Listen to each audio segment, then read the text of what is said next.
So I know a lot of y'all that's been working kind of wants to work for themselves at some point in your life, and I gotta say is that it's really worth it when you try to do it when you're young. But I will say is that I screwed up a few times, and this is my lessons I learned from trying to be self-employed, right? So today, guys, I'm talking about how I became self-employed and I failed, and here's what I learned. The first time I became self-employed was in 2022, and I tried to do it by just doing DoorDash because at the time when I was working at the Hy-Vee job, it was actually low ass pay. I was making maybe 10.50 an hour, but I had over $2,000 saved up, and I wanted to take the leave really early, but that was a big mistake too. Was don't have a bigger fund when you're taking off to try to work for yourself because if you only have a couple $1,000s, that shit could backfire. But I did it just to do DoorDash out of all things full time because I enjoyed doing it as a side hobby, and I had a decent car, but it wasn't worth it because I was guzzling gas and shit, and what made me kind of fail on that was I the app kind of slowed down, and then that's when DoorDash slowed down because I remember I used to do it all the time in 2020 and 2021. It would make me decent money, but 2022 was the year the gas prices went up and everything just went down the shitter, and it was pretty bad because it was really defeating having to go back soon. But I actually did find another app too called InstaWork, which I told you guys about, and I actually pursued that for a while because I was working at these gigs full time where it make like 8 hour shifts a day trying to make money, and it was actually pretty fun because I had a lot of this freedom without any of the scheduling. I had to schedule my own shifts at any place, and it was cool. The first gig I did work at on InstaWork was in Lenexa, Kansas for IKEA. It was the IKEA hardware furniture store, and it was pretty cool. I actually had a lot of experiences there, and that's when I met my friend, your boy Gaming, and we ended up becoming very good friends shortly after, and it was a lot of fun. There was a lot of drama between that gig, but it did last for a good period of time. It was about, I think, 2 months of like constantly booking gigs there because I was working there 6 days a week, just whenever when I feel like it, and it was awesome, making 18 bucks an hour just to basically push carts. It was absolutely insane because no other app or opportunity would actually be on here without the news or stuff covering it very much because the media don't really cover stuff like this much, but it was cool seeing this opportunity. And I did know, in fact, later that they did cover it, but it was awesome. Unfortunately, that they stopped doing shifts there, but that didn't stop me from doing other places, discovering new opportunities around Kansas City because I was surprised that Kansas City even had something like this because Kansas City is a relatively smaller city compared to other cities in the United States. And the fact they even had it was cool. And I was actually fucking enjoying myself for the most part. And I did a lot of cool other opportunities too. I worked at some nursing homes.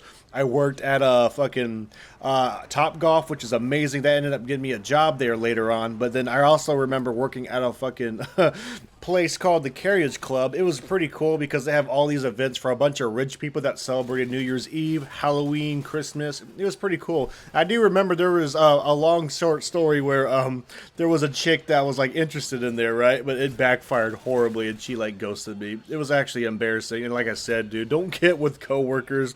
That was an absolutely terrible situation. Even though I was working out of a lot of gigs and events, like the freedom of it, wherever to take the day off whenever, in the book, whatever gig was awesome. And the fact was, it was very strict, but unfortunately, these events did die down during the winter. So that was when shit kind of got rough and I was struggling a little bit. But I was actually lasting about 11 months, but unfortunately, I was not saving a dime, going paycheck to paycheck. It was the most fun and life experience I've had, but it really did suck in the long run. And the biggest lesson I've learned is save your money a lot before you do something like this. Like if you're going to work for yourself through some weird app, temp app, or just whatever plan you got, save as much as you can. Have a giant savings because if you don't have a giant savings when you're pursuing self-employment, it's going to get very stressful just trying to make ends meet, and you do not want that. But at the end of the day, it did learn me a lot, but it still sucked having that feeling of just trying to get the bills paid, and that shit was just booty and unnecessary, unfortunately. Another lesson too when it comes to self-employment is like be ready to take the risk and be ready to have like bad days because there's some days where things are not as steady as you want them to be, and sometimes that shit could also be very concerning because sometimes those bad days can turn into bad weeks at times. So therefore be careful what you pursue. But like it's like being a YouTuber too. Like some days are really good months or good weeks in views, and then some months are just really bad. It just depends what you want. And this is also when my YouTube channel was not doing well or even helping me at all. Like if I were to do it now, I definitely definitely save a lot more money while pursuing content creation on the side or something, because it was a lot of fun doing that. But at the end of the day, I stopped doing it too because it felt kind of pointless for that app, because it felt like if I had to work 7 days a week all the time while I didn't have that much money, that it was basically being trapped like at a regular job anyways. Eventually I did discover other apps, but then again, those apps are not fully stable. And like I said, by the time around, I think Halloween ended, that's when things got super dry. And you can't just rely on just gigs just to try to work for yourself. You got to find other ways to make money too. Another lesson too I've learned is that make sure to set money aside no matter what, because you're working through 1099 for some of these gigs.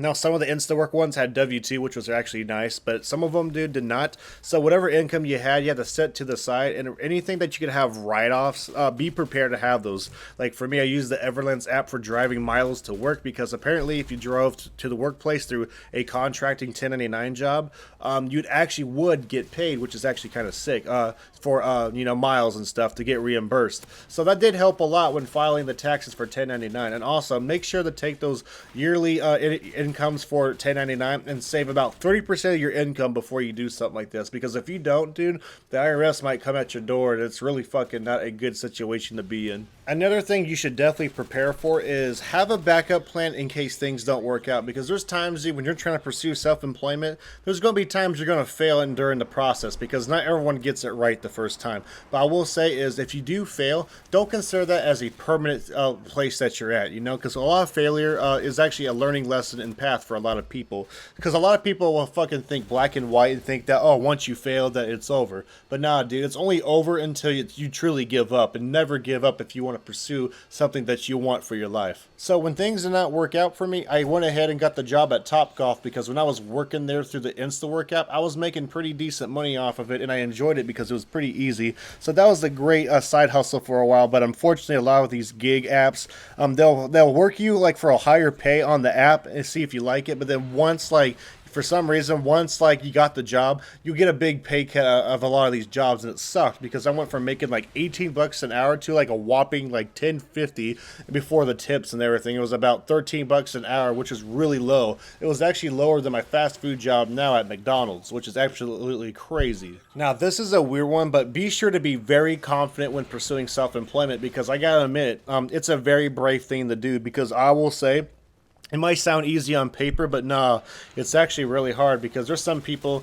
who work a regular job who like to have their days off and stuff. I will say is you're going to be working a lot harder than the average person, but the good thing is that you're working harder for yourself and not for somebody else. At the end of the day, it's for you and not for just the company to make profits, and it's really nice, because once you do get that far in life and you work super hard for something for yourself, it's actually a really amazing feeling. Another thing to keep in mind is that everyone's journey is different, and be prepared for a backlash from your family members too, because not just family, but just anyone in general, because there's going to be a lot of people and friends that will judge you for not having a regular job, or to try to pursue something when you're really small to try to grow something.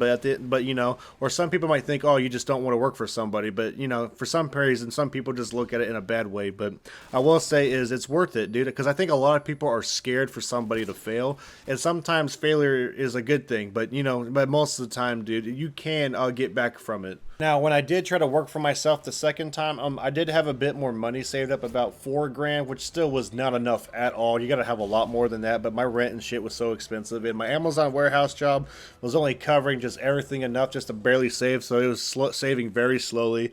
And the biggest mistake I made too was when I went to pursue self-employment, I actually didn't expect to last as long as I did, or just expected to do it in general for the second time, because my dumbass unexpectedly underestimated the job market, and it sucked.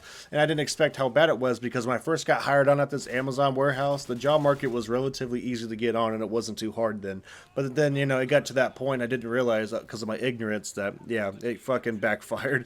But, the good thing is that it didn't completely backfire, because if it weren't for that fucking lesson of me leaving Amazon warehouse, I would have never pursued a Marks Games or nothing, because I was pursuing my main channel, but it wasn't working out the way I wanted it to, like it is with this one. And I'm super happy that things worked out the way they did. I was also trying to hold off with the gig apps jobs, and then trying to pursue YouTube and stuff with some extra income, but it just was not working out that way. And it almost backfired, but I almost fell into paycheck to paycheck. But thankfully, the McDonald's gig picked up shortly after, when I was actually getting stressed out a little bit.